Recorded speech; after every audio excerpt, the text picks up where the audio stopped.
Bonjour très cher Sagittaire, j'espère que vous allez bien. Je suis ravie de vous retrouver pour cette lecture du mois de juin dans laquelle on va utiliser le tarot d'Asie et je vais le doubler avec l'oracle bleu.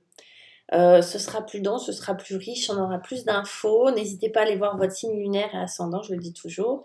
Et puis on commence tout de suite avec votre point de départ. Alors regardez, je suis pas rentrée dedans, c'est pas, je sais pas trop, ça a l'air assez équilibré, mais on va les voir. Votre point de départ, c'est le 8 de bâton, vous, les Sagittaires. Beaucoup de communication, d'autant plus qu'on a les messages, d'accord, ou le message. Euh, alors, sur un plan très terre à terre et très concret, vous pouvez être dans une phase sur ce mois de juin où il y a beaucoup d'échanges, beaucoup de communication, beaucoup d'échanges téléphoniques, d'emails, de choses comme ça. Euh, que vous alliez à la pêche au renseignement, qu'on vienne vous solliciter pour avoir des messages, voilà, des messages, donc comme et comme. Le 8 de bâton va nous parler de vitalité, de rapidité, hein, d'accord, de vraiment de choses très très interactives. Le message, lui, va nous parler de message, évidemment. Mais vous voyez ce que je veux dire? On est sur quelque chose de très télépathique. Il peut y avoir chez vous, sur ce mois de juin, des espèces d'intuition, des espèces de flash, de sensations que on vous envoie des messages très clairs. Pour ceux qui y croient, message de vos guides, de votre guide. Là, on peut avoir aussi cette faculté d'anticiper, d'être sur des sensations télépathiques. Vous savez, comme quand des fois on est avec une personne et qu'on pense la même chose au même moment, ou qu'on sent qui va nous appeler, etc., etc. En tout cas, on va regarder un petit peu pourquoi c'est important, mais le message. Vous allez être sur une phase de communication. Est-ce que, je ne vais pas regarder, est-ce que vous avez Mercure en plus dans votre cycle? J'en sais rien. Mais vous voyez, on est sur quelque chose de très mercurien. On est sur de l'intuition. On est sur quelque chose qui peut nous dépasser aussi à ce niveau-là. Mais vous allez recevoir les infos. Ça peut être dans les rêves aussi hein, que vous recevez des infos. Ça se trouve, vous allez faire des rêves prémonitoires ou des choses comme ça. On ne sait pas. L'entrave, le souci, l'inconvénient, le truc qui nous embête pour vous les Sagittaires sur ce mois de juin, eh bien, j'arrive pas, je mets mon doigt. C'est le 7 de denier. Et le 7 de denier, la montagne. Le 7 de denier représente euh, une carte bilan, tout ce que vous avez semé. Tout ce que vous avez semé, que vous avez mis en terre, d'ailleurs, vous avez vu, hein, on a semé, ça pousse. Ok. C'est comme si vous aviez semé des graines et que vous attendiez et que ça vient pas, vous voyez, vous avez fait votre boulot, on peut pas dire, vous avez fait votre boulot, vous avez fait tout ce qu'il fallait, mais ça prend pas, vous n'avez pas la main verte sur le juin, donc ça vous ennuie beaucoup. La montagne, dans ce sens-là, on va pouvoir vous dire de prendre de la hauteur, ok, hein, ça paraît un peu con, mais c'est un peu ça. C'est-à-dire que le 7 de denier va nous inviter à faire le bilan, va nous inviter à se retourner sur le travail bien fait, que vous avez bien fait, les Sagittaires, et à prendre de la hauteur. Là, on va vous demander d'être patient, les petits chats, là. On va vous demander d'être un peu patient. Là, on a vraiment de la communication et de la rapidité, en plus des trucs télépathiques et tout. Ça va vite. Bon. De l'autre côté, vous avez des choses très concrètes que vous attendez, qui viennent pas. Et on va vous demander de prendre de la hauteur et ça va être votre défi. Vous voyez, c'est pas méchant. C'est pas, il y en a qu'au pire. Hein. Là, vous, ça va être vraiment bon. Ok, ça vient pas, je suis impatiente, je prends de la hauteur, je me dégage de là. Bon, il y en a peut-être qui vont aller à la montagne ou on leur dit allez à la montagne, tout simplement. Non, je rigole, mais c'est ça. C'est prendre de la hauteur sur tout le travail accompli qui est en train de mûrir, qui est en train de germer, mais c'est pas encore là. Et puis, pour vous aider, en atout, on a, alors évidemment, on va parler relations, boulot, je sais pas, vous l'adaptez à votre situation.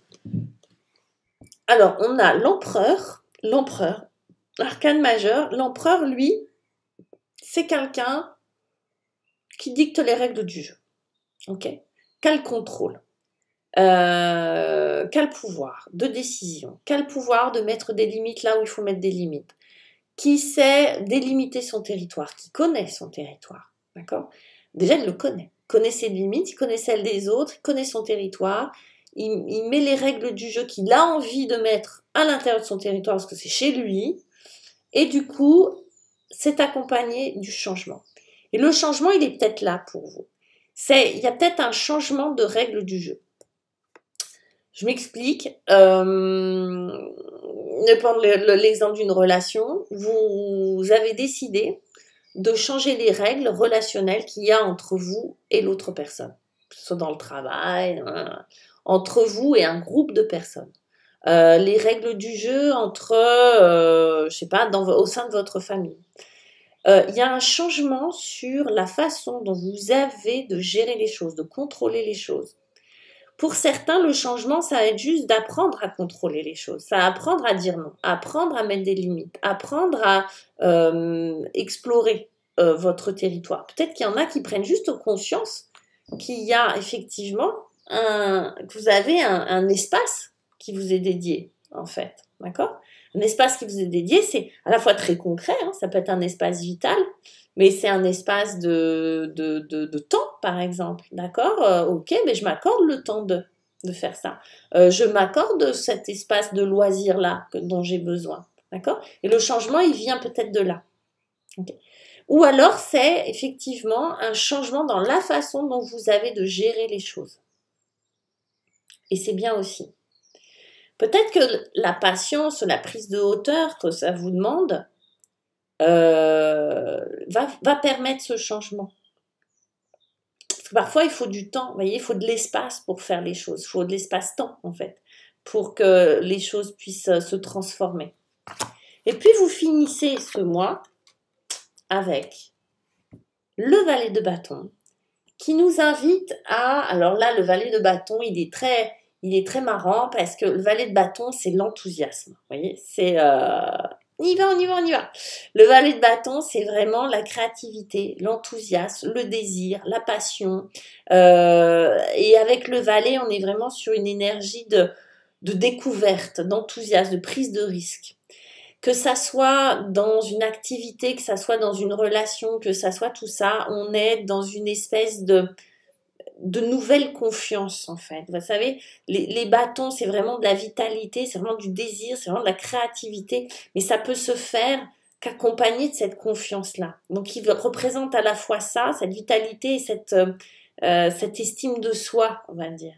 Et le valet, en plus, il est assez balbutiant, c'est quelqu'un de jeune. Donc, je pense que c'est votre énergie. Hein. Mais dans l'énergie, il y a une espèce de choses insouciantes et très, on va dire, très partantes pour faire les choses. Que ça soit dans n'importe quel domaine. Là encore, ça peut être le travail, votre vie privée, etc. Donc, on est sur une très belle énergie de... Tout est possible, en fait, avec le valet de bâton. Hein. C'est cette petite phrase, hein, vous voyez, c'est « Ok, tout est possible. Il n'y a pas de problème. Il n'y a que des solutions. » Et puis, on a la nuit. Alors, c'est assez marrant parce que c'est très contrasté. Hein. La nuit va nous parler de choses qu'on ne voit pas, de nos parts plus sombres. Mais la nuit, dans ce sens-là, c'est pas sombre. Vous voyez, cette carte, d'ailleurs, elle est foncée, mais elle est pas glauque, elle est pas sombre. Elle va juste nous parler, et en plus, il y a de la lumière dans cette nuit, hein. Va juste nous parler justement de cette lumière, de ce qui est mis en évidence, parce que le reste, on ne le voit pas. C'est comme s'il y avait une focalisation, vous voyez. C'est comme s'il y avait peut-être autrefois une nuit, d'accord, mais que là, il y a une lumière. C'est ce valet de bâton qui le donne. Vous savez, c'est cette absence. On ne peut pas décrire ce qu'on ne connaît pas. D'accord ? Par contre, on peut se focaliser sur ce que l'on voit. La nuit, c'est pas un problème. Ça nous permet de regarder uniquement ce qui est éclairé. D'accord ? Et de focaliser son attention là-dessus. Donc, c'est assez beau. Je trouve que c'est assez doux, c'est assez poétique finalement tout ça. D'accord ? Il y a une espèce d'émerveillement là. Il y a une espèce de redécouverte grâce à la nuit, grâce à à cette, on va dire, à cette nuit qui est tombée, qui est tout autour, ben, finalement, qu'est-ce qu'on remarque, qu'est-ce qu'on voit le mieux? Ben, c'est cette lumière. Et du coup, c'est joli comment ça peut mettre l'accent sur quelque chose qui est vraiment bon et intéressant pour vous, en fait. Voilà, mes chers amis, c'est chouette. Bon, chers Sagittaires, je vous dis à très bientôt. N'hésitez pas à liker, à vous abonner, etc., etc. Et je vous souhaite un très beau mois de juin.